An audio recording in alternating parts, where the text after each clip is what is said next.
Welcome back to Naganjali చిట్టి vlogs. ఈరోజు అరిసెలు చేశాను మన ఛానల్లో. ఎలా చేశానో చూడండి.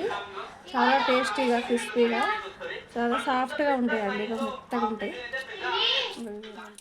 ఇది 1 kg బియ్యము అరిసెల కోసము. మనము మంచిగా నైటే నానబెట్టుకుంటే అరిసెలు కూడా మెత్తగా వస్తాయండి. ఇది ఒక 1 kg. ఈ పిండి పట్టించిన తర్వాత నేను ఎలా చేస్తాను మన వీడియోలో చూపెడతాను. ఇవి ఇట్లా వడగట్టుకోవాలండి. వడగట్టుకొని ఇట్లా కొంచెం ఆరాలి. ఈ విధంగా ఉండాలి తడి. ఈ సకినాలకైనా కూడా మన అరిసెలకైనా ఈ విధంగానే ఉండాలి. ఇప్పుడు నేను ఇది పిండి పట్టించుకొని వస్తాను. పిండి పట్టించినాక చూపెడతా. ఈ విధంగా ఉండాలి.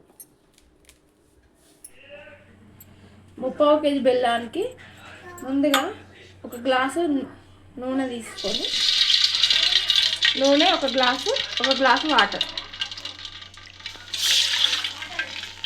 పాకం పట్టేటప్పుడు ఇట్లా నూనె పోస్తే మంచిగా వస్తుంది పాకము. మా అమ్మ చేసిన పద్ధతిలో చేస్తున్నా. ఈ విధంగా ట్రై చేసి చూడండి ఒకసారి. బెల్లం కూడా ఇలా వేసేసుకోవాలి. కేజీ పిండికి కేజీ బియ్యానికి 3/4 kg బెల్లం. తర్వాత పాకం వచ్చినప్పుడు చూపెడతాను. ఇట్లా ఒకసారి వేసుకొని ఇట్లా చూడాలి పాకం వచ్చిందా లేదా అనేది. ఈ పాకం ఏంటంటే ఇట్లా లేత పాకం కాకుండా ముదురు పాకం రావాలి. ఇది మనకు ఇట్లా ముద్దలాగా కావాలి. ఇంకా రాలేదు మనకు పాకం. ఇది వచ్చినాక చూపెడతాను. ఇప్పుడు మళ్ళీ ఒకసారి చూసుకుందామండి. ఇది ముద్దలాగా వస్తే మనకు అరిసె మంచిగా పొంగి మంచిగా వస్తుంది. లేకుంటే ఇచ్చుకపోతూ ఉంటుంది. మన అరిసె చేసి ఇట్లా పాకంలోనే ఉంటుంది ఏదైనా.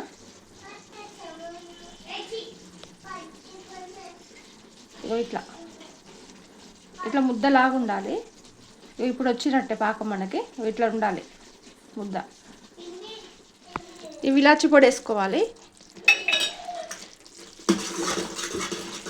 ఇప్పుడు కొంచెం కొంచెం మనం ఈ పొడి అది బియ్యం పిండి పట్టించినాం కదా, ఇది ఇట్లా కొంచెం కొంచెం వేసుకుంటా కలుపుకోవాలి.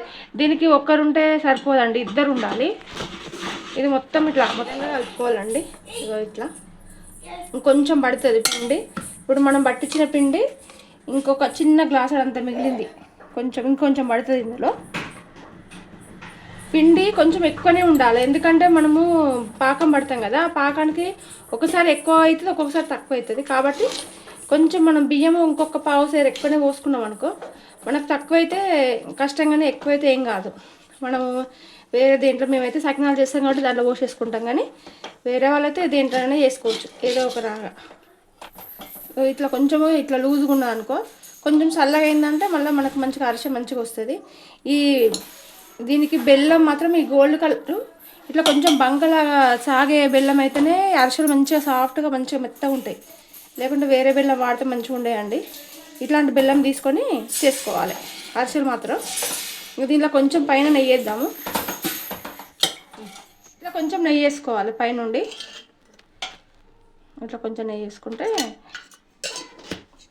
ఇది పైన కూడా అది మనకు ఎండిపోకుండా ఉంటుంది. ఇక ఇట్లా కొద్దిసేపు మనం ఇది ఇప్పుడే కాదు, ఈరోజే కాదు, తెల్లారి వేసుకోవచ్చు. 2 days తర్వాత వేసుకున్నా కూడా మనకు అరిసె మాత్రం సూపర్ వస్తుందండి.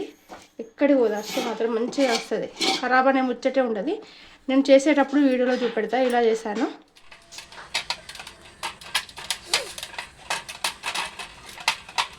అరిసెను ఈ విధంగా మందంగా ఒత్తుకోవాలండి. ఇట్లా ఒత్తుకొని కొంచెం మందంగానే ఉండాలి. ఎందుకంటే మళ్ళీ మనకి దీన్ని ఒత్తినప్పుడు మనకు కొంచెం పతలా అవుతుంది కదా.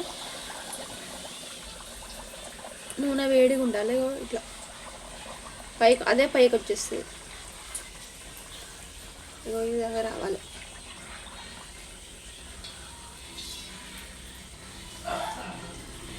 ఇట్లా అరిసె మంచిగా పొంగుతూ ఇట్లా పైకి రావాలి. ఇప్పుడు తీసేసుకోండి.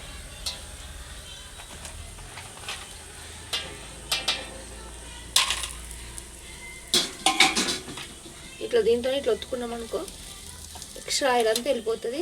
కానీ బాగా గట్టిగా ఒత్తకూడదు. ఇట్లా కొంచెం లైట్గా ఒత్తుకోవాలి.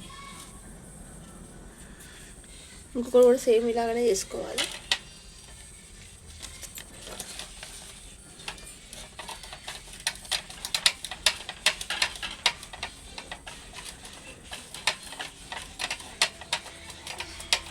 ఇంకా పెద్దగా కావాలనుకుంటే పెద్దగా, చిన్నగా కావాలనుకుంటే చిన్నగా చేసుకోవచ్చు, మన ఇష్టం అది.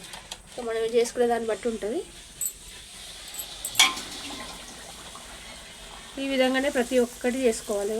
ఇట్లా చేసినా కొద్ది ఎంత మంచిగా పొంగుతుంది చూడండి. ఖరాబు ఇట్లా అరస కూడా ఇట్లా మంచిగా పొంగాలి. ఇట్లా పొంగినప్పుడే అరస మంచిగా వచ్చినట్లు మనకి. ఇట్లా మంచిగా ఇట్లా కాలిందనుకో ఇట్లా తీసేసుకోవాలి అంతే.